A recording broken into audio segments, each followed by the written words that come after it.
Vikings blood mead. Valhalla in a bottle. The nectar of the gods. If you like wine, raise your hand. Now use that same hand to like and subscribe, and I'll show you how to make wine at home. You want to start off with some spring water, hibiscus tea, about 2 ounces, cloves, and black peppercorns, about 2 or 3 cloves and about 4 to 5 black peppercorns, a sprig of rosemary, a stick of cinnamon, vanilla extract, the zest of 1 lemon, and give it a stir. Now this is not typical, but I'm gonna use about 6 ounces of ginger in mine. I've seen a lot of recipes on YouTube and everybody kind of went with the frozen berry blend. So that's what I decided to do too. It's got strawberries, cherries, and blueberries.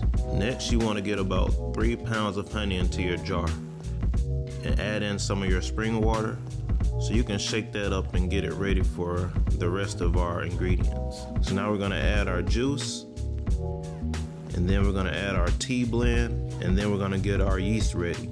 To prepare your yeast, just get a little bit of warm water and add your yeast to it and stir it up, and you will see some bubbles and a little foam, and that'll let you know that the yeast is good to go.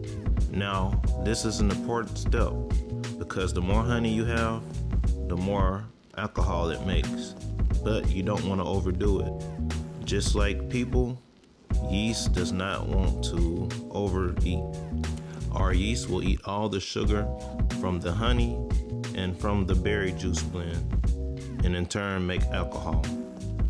So you want to make sure your yeast is safe. Try not to use water that's too hot. Try not to use water that's too cold. Next, you want to shake the heck out of your brew because oxygen will also help our yeast eat all of that sugar. The more sugar eaten, the more alcohol. And the more alcohol we have, the less chances for things to go wrong. Go ahead and put your airlock on. I'm just gonna sit mine in an empty cabinet. And you can see just after 1 day how much activity we have going on. Every 5 to 15 seconds I got a bubble in my airlock, which means the yeast is doing its job and releasing gas and making alcohol. The best tool you can use to rack your mead is a siphon. You'll have a little bit of wine left at the bottom, but it's worth leaving behind to get a clear brew. Look at all the sediment at the bottom. To be honest, most people like to sit it for about 2 weeks before they rack off into another jar. But I say leave it a month. And this tool here that I'm using to measure the alcohol percentage is called Hydrometer.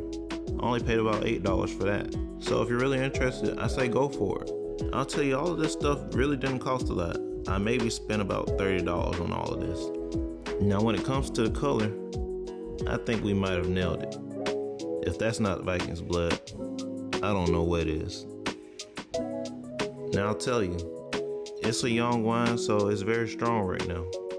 But you do get some notes of cherry, and on the back end, you do get the honey and the spices. You really get some of the sweetness up front too, but this is a moderately dry wine. So this is what I'm gonna do. I'm going to make a 3-month taste test review, a 6-month, and maybe even a year. So I'm gonna bottle it up and put it to the side for later. To be honest, this is just as good as any other wine you can get in the grocery store for about 15-20 bucks. And with some age on it, I think it could be better than just about any wine you could pick up. One last taste. Boogie Snacks grooves to the rhythm of culinary creativity, where flavor and vibes unite in perfect harmony. Get ready to taste the flavor of rhythm, where every bite is sensation.